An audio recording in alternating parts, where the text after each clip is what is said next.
Hello, welcome to Soul Source. Today I want to talk about the cosmic times that are calling us to grow. 2020 is what a year. It's a year that everything changed. But these next 2.5 months are probably the most intense of the whole year. And because we have some major configurations going on astrologically. We're in the death throes of an old regime, and we need to keep the light, focus on the light at the end of the tunnel.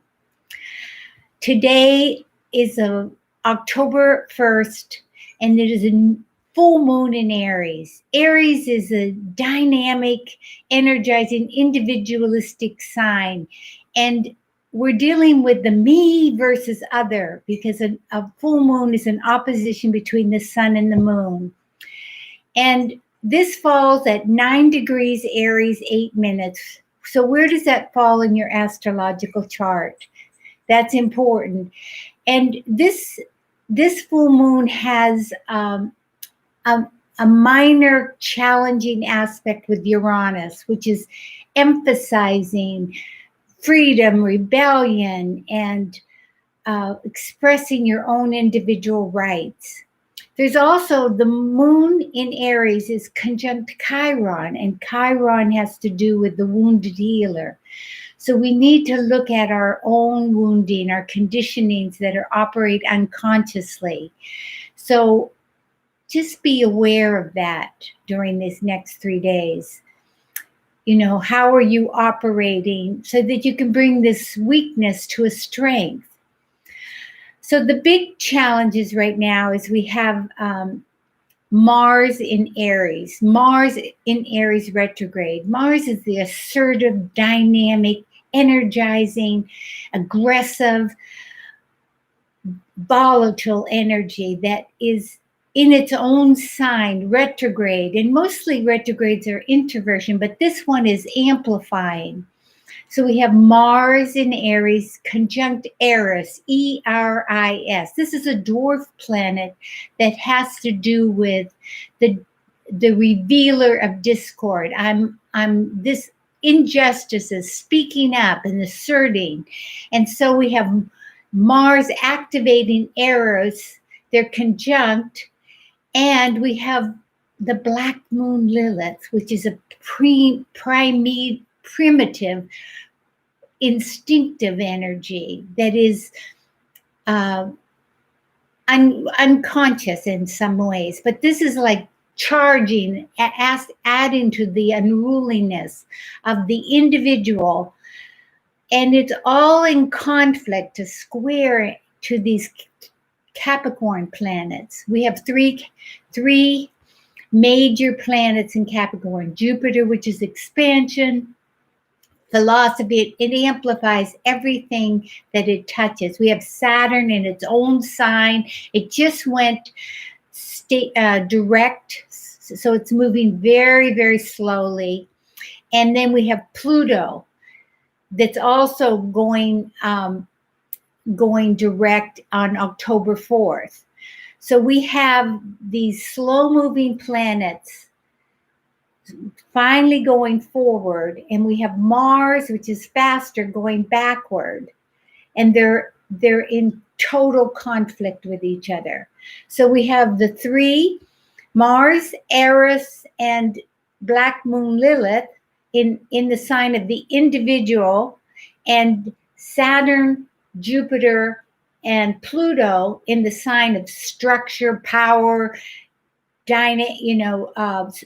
government, that are controls. And so we have this complete chaotic energy that is causing kind of battles. We saw it in our presidential debate. So it's totally inactive. So as these heavy Capricorn planets are moving forward, Mars is going backwards. And then on November 13th, it'll go back, and these are moving slower. So it'll hit again in December. That's why we're saying that this is challenging time. Also, on October 5th to October 12th, we have the Mars square Pluto. And this is a volatile, woolly energy, ruthless in a sense. And it deals with collective issues and unresolved issues, yes. So that'll be back in December also. So the Saturn square Mars is like driving with the brake on. It's like it's like I have it in my own personality, and I find it the most difficult of all my aspects. I feel like I have an Indian brave in me and an old man, and they're going together, and the one wants to push and the other one pulling back. And so that energy, but the Pluto Mars is, it's like this energy that's coming in, and it's really deep and angry in some way. So as we look further, in October 13th to the 18th, we have the sun moving in here, forming a T-square and a cardinal T-square. Cardinal signs are these Aries and Capricorn and Libra and also Cancer. They're the energy, they're movable. They go out to create a situation. They're goal directed. So there's an action. This is the beginning of each season. We move forward. So we're going to have some energy activated then. So on October 13th, we have Mercury in Scorpio, and it goes retrograde, and it goes retrograde until November 3rd on the election day. So there's Mercury stands still that day, and we will not know who the president is for a while. We certainly won't know that day.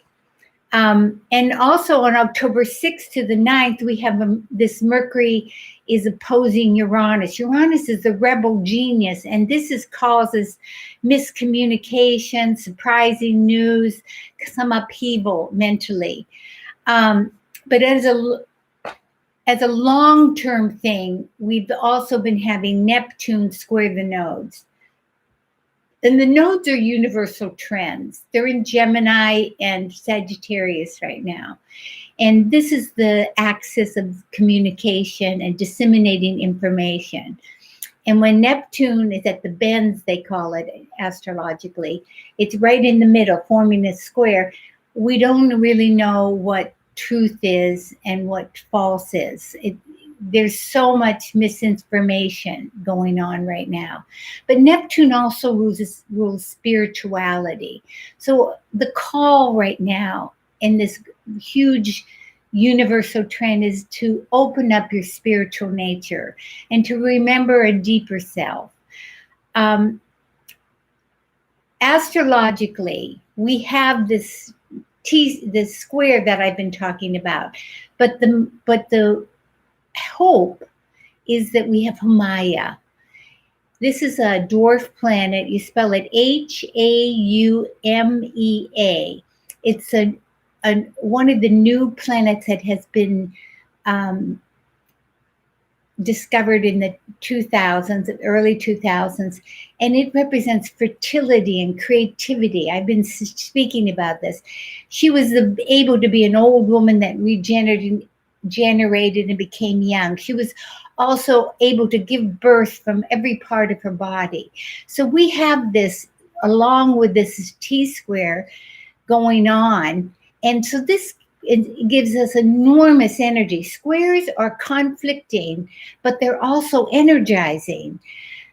And so we have this happening. And also we have to give us hope, we have Jupiter and Saturn conjuncting. This is a social economic cycle every 20 years. And for the last 200 years, except once, they have been in an earth sign. And now for the next 200 years, they will be in an air sign. And air signs are lighter, and it's Aquarius, more friendly, more technological. And so this is a positive energy, humanitarian, friendly. And this conjunction will be on December 21st. So, so the promise of the future is in each of us. We can take a leap of consciousness if we stop getting caught up in the mundane. I have to listen to that because I'm kind of compelled to listen to the news. I've never been like this either.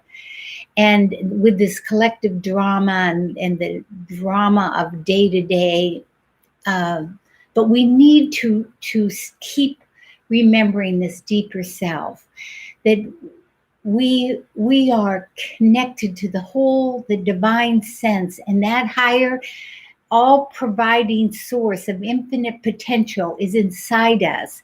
And if we can connect to that with our intention, then we can stay more in tune and raise our vibration. So here's some raise our vibration and create a different world. So here's some steps. These are basically the initiations of the hero. Focus on what you want to become, not what you want to overcome. Keep your mind on what is good, what is working, and what you appreciate. That raises your vibration. Live from the heart by allowing and loving people. Let them be. Let go of all struggle and drama and control. Just let go. Choose your words wisely and be kind, because this is a volatile energy inside. Take responsibility for your time, attention, and intention. Get grounded in your body. This is exercise. Breathe, walk, feel the central channel, breathe up and down. Make life sacred. Consciously choose to reconnect to this divine. One of my friends puts on a timer to remind herself. Pray, meditate. Imagine what it is to be your divine self. And we have this inheritance that is connected just by being here. Live with nature, not against it. And as Gandhi said, be the change you want to see in the world. Set higher, lighter intentions and choose each moment to live from light and love and a higher frequency. These are bumpy times. They're disturbing, but this too will pass. Yet there are enormous opportunities now because we are going to evolve into a greater human being. Einstein said the question to ask is, do you believe it's a friendly universe? And if you believe, which he did, that it's a friendly universe, then there's a higher purpose. There's a divine plan, and that we're moving through a death tunnel. And any change, even change for the better, is always accompanied by discomforts. Arnold Bennett said that. So I ask you to do your part. And I ask you to choose love and light every day. I really thank you for listening to me. My name is Karen LaPuma, and I'm the author of a series of books called A Toolkit for Awakening. These books are based on the goddess warrior on the hero's journey. They're a step-by-step process to awakening. My website is soul-source.org. And thank you, and please like my video and share it with others. Thank you very much, and many blessings. Until the next time, thank you.